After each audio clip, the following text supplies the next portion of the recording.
How to switch profile on your Prime Video application. So hello guys, welcome back to my YouTube channel. In this video I'll be showing you how you can easily switch your profiles on your Prime Video application. So first thing first, simply head over to your Prime Video application and make sure you are logged into your account. And from over here, what you can do is simply click on this profile icon over here and just click on it at the bottom corner.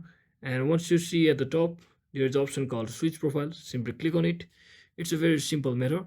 So to switch your profile, you just make sure you have more than one or two account, more than two accounts. So let's say I want to switch to this person, and simply click on that particular profile and you will have successfully switched to another profile just like this. So that's exactly how you can easily switch your profile on your Amazon Prime Video application. So hope this video was helpful guys. If it was, don't forget to like and subscribe to the channel. See you on the next one.